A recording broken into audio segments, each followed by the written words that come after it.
हमारे इस चैनल मैथिली गंगा को लाल बटन दबाकर सब्सक्राइब करें व घंटी के निशान का बटन दबाएं ताकि सभी नए वीडियो आप तक तुरंत पहुंचे बिल्कुल मुफ्त।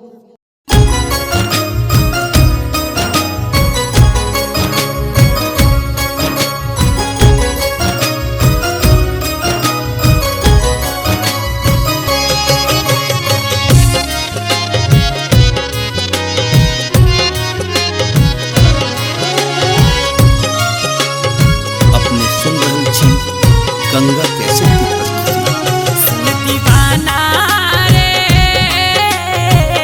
दीवानी कहली है जमाना, दीवाना रे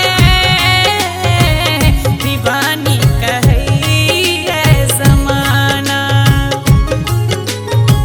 लागैया कि मयूर जैतौ नहीं ताजा हार खतो, लागैया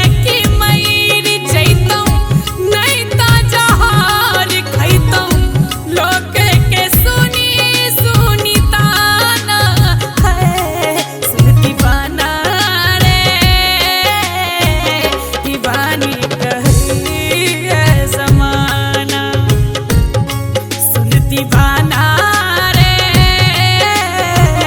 दीवानी कहली है जमाना।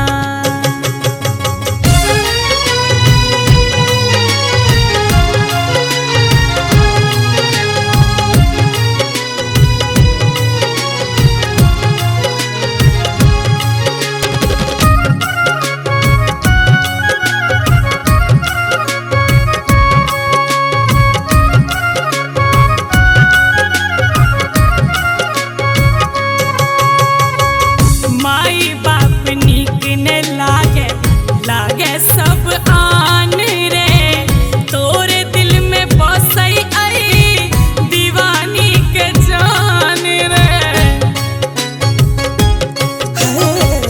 माई बाप नीक न लागे, लागे सब आन रे तोरे दिल में बसई आई दीवानी के जान रे।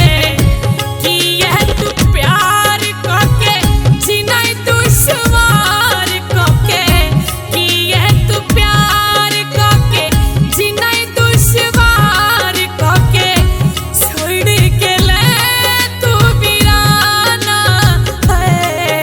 सुन दीवाना रे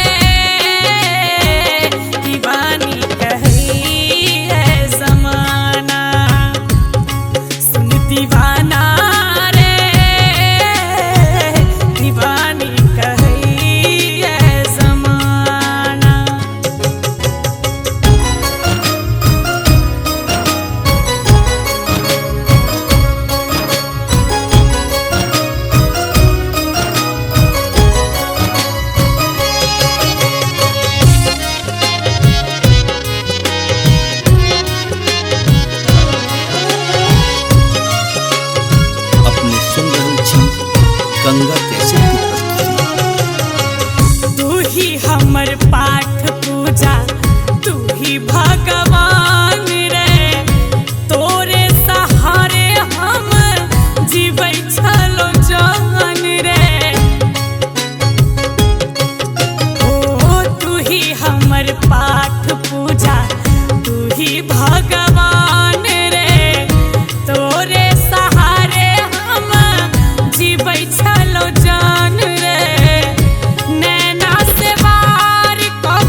बेकार छै, जी भर के खेलै दिल सा बनाबै लाचार छै।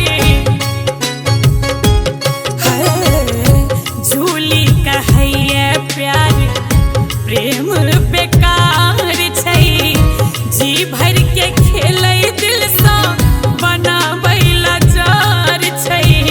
कते इंतजार करू कोना श्रृंगार करू, कते इंतजार करू कोना श्रृंगार करू, नीको नहीं लगैया हमरा आईना है।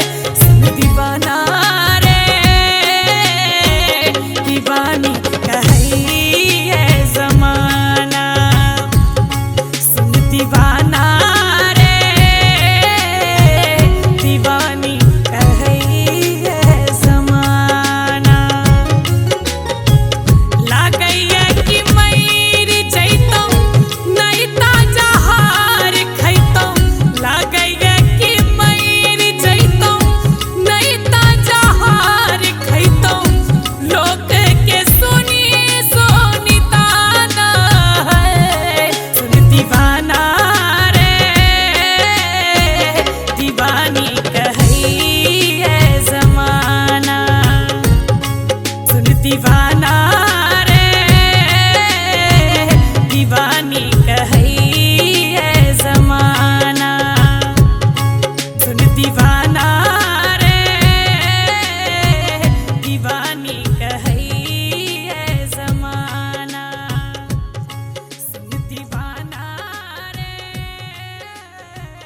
दीवानी कहैया। हमारे इस चैनल मैथिली गंगा को लाल बटन दबाकर सब्सक्राइब करें व घंटी के निशान का बटन दबाएं ताकि सभी नए वीडियो आप तक तुरंत पहुंचे बिल्कुल मुफ्त।